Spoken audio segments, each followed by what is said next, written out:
Alright, hey guys, today we're going to be talking about weight loss that people forget about, and this can happen both in adults but also in kids. So this is for everyone, and I really want you guys to take into consideration what I'm about to tell you guys. So first thing I want you guys to remember is you need to just keep it fun, and you actually want to enjoy it. So it's not about going in and doing the hardest, grossest workout and making yourself vomit. It's not worth that. If we train too hard too quick, we actually put our body under a lot of stress and we increase our cortisol level, which is a stress hormone. I'll talk about that in a minute, but these are things that we need to really think about when we're trying to lose weight. But when it comes to training, really invest in a trainer or a coach, because this is your health and they're going to be able to help you figure out that right balance between training, intensity, and what you should start with, and then over time make those small adjustments to improve obviously your performance over time. But if you go straight into it as hard as you can, you're probably going to do yourself a disservice, if anything. The next thing is food. We actually want to eat food. To lose weight, we need to eat because we need to fuel our body correctly so that we can perform at a higher level. So without the right foods, we don't have enough fuel in our body.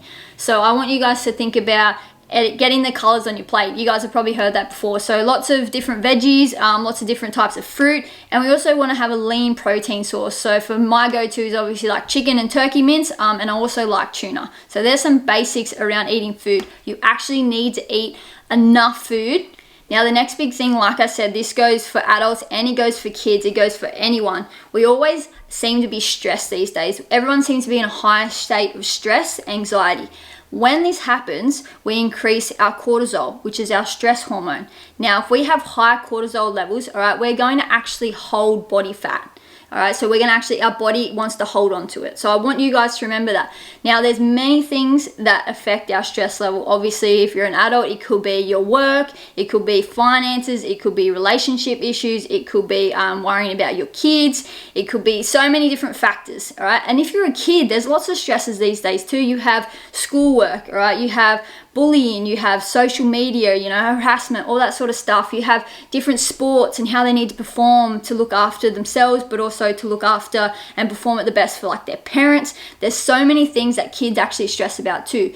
Now, if we're in that high state of stress, all right, that cortisol level, that hormone is going to be high. So we're actually going to hold on to that body fat. That happens in adults and in kids. So we need to really focus on making sure we can get our stress lowered in both adults and kids. If it's your child that's maybe holding a little bit of extra weight, really sit down with them and go, what are you stressed about? What are you worried about? And vice versa, if you're an adult and your partner is stressed out and starting to put on a bit of weight or struggling to lose weight, and that's what they're trying to do, let's see if there's actually extra stresses in their life that they need to focus on getting down so that we can actually de-stress and control that cortisol level, and then it'll be crazy to see if their weight comes off then. So to wrap it up, guys, I want you guys to really think about when you're training, it's not about busting your butt, because if you're going too hard, too quick, too soon, it's actually going to have a negative effect on you instead of a positive. So figure out your right training volume, frequency, whatever you can tolerate and what actually you enjoy, and you're going to stick to it, and that's going to work out better for you. And obviously the right techniques and everything like that. The next thing is obviously then your food and your hydration levels. They're super important as well. And then the last thing is your stresses. So really controlling what you're stressed out about to decrease that cortisol, and then things like that. And then obviously sleep is super important, and everything else. But I'll keep it nice and simple today. I hope that helped. If you guys have any questions, please shoot me a message and I'm happy to discuss further.